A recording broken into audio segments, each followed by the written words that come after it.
Imagine ditching the dream of UFC championship gold just when you're on fire in the cage. That's the bold move one featherweight contender is eyeing, and it's got fans buzzing with mixed emotions. The Ultimate Fighting Championship, or UFC for short, the world's premier mixed martial arts organization, is heading back to the glitzy spotlight of the Middle East for its yearly October blockbuster event in Abu Dhabi. This Saturday's pay-per-view extravaganza promises high-stakes action, with not one but two world titles up for grabs in the main events. For those new to the sport, pay-per-views are UFC's biggest shows, often featuring the top talents battling under bright lights for massive audiences worldwide. First up, the women's strawweight division. That's the 115-pound weight class for female fighters.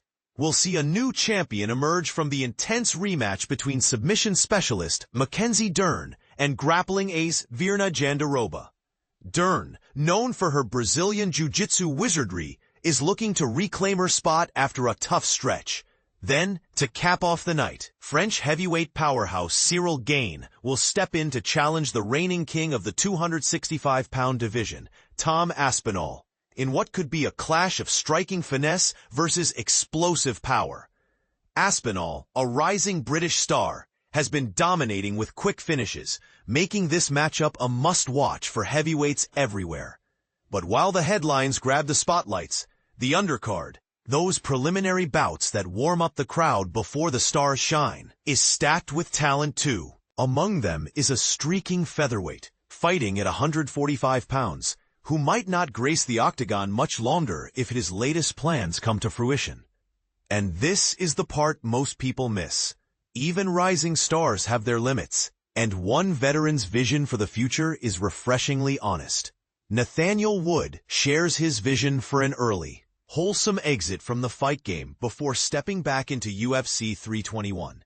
Before the main card explodes with names like light heavyweight Alexander Rakic, heavyweight grappler Jailton Almeida, and the undefeated phenom Umar Nurmagomedov, all set to make their entrances under the Abu Dhabi lights, Nathaniel Wood will kick things off on the prelims.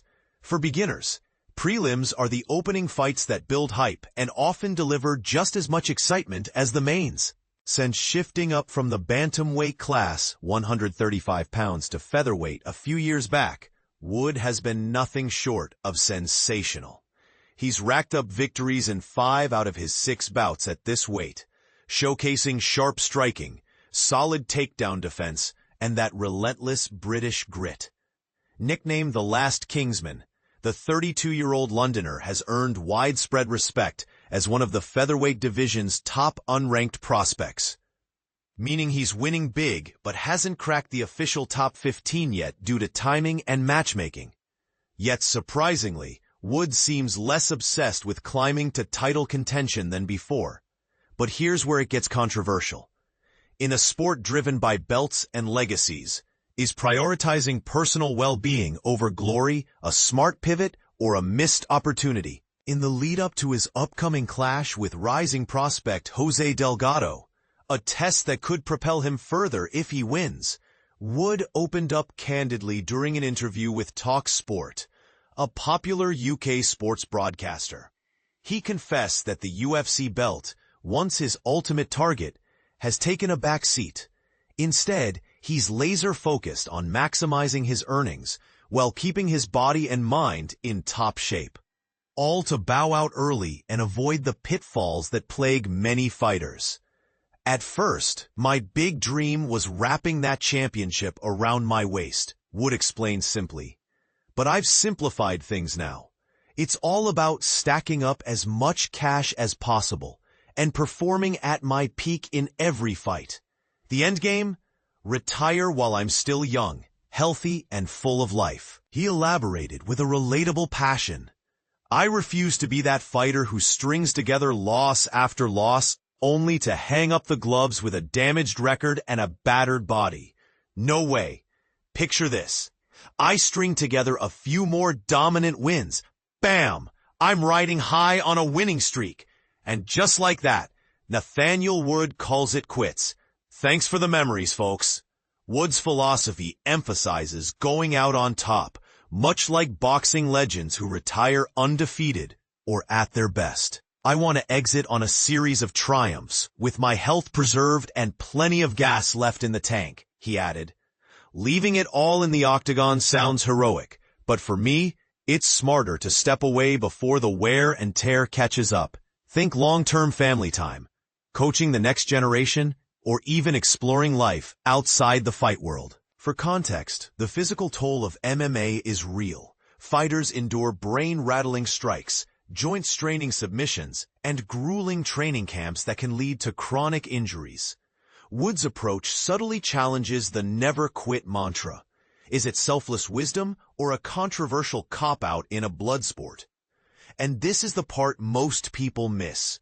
By focusing on finances, he's highlighting how UFC pay can vary wildly, from modest prelim purses to life-changing main event bonuses, making smart career management key to post-fight security. Wood's lone setback in his recent 6-fight stretch was mired in debate. What makes Wood's hot streak even more impressive is that his only stumble in those 6 outings comes with a big question mark. He's actually won 5 straight, heading into UFC 321. But let's rewind to that controversial blip for the full picture. About 2 years ago, in October 2023, Wood squared off against Muhammad Naimov at UFC 294, another massive Abu Dhabi card. That event was notorious for officiating mishaps. Think premature stoppages, overlooked illegal strikes, and decisions that left fans and fighters scratching their heads. In Wood's case, Naimov landed several unpunished fouls, like eye pokes or low blows, which arguably swayed the judges toward a split decision win for the Uzbek fighter. For newcomers, fouls in UFC are rule violations that should halt action or deduct points.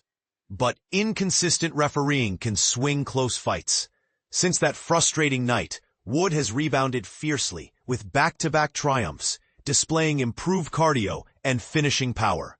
Many in the MMA community, including analysts and fans, argue he was robbed and deserved to be entering this event on a perfect 6-fight win rampage. It's the kind of what-if that fuels endless debates.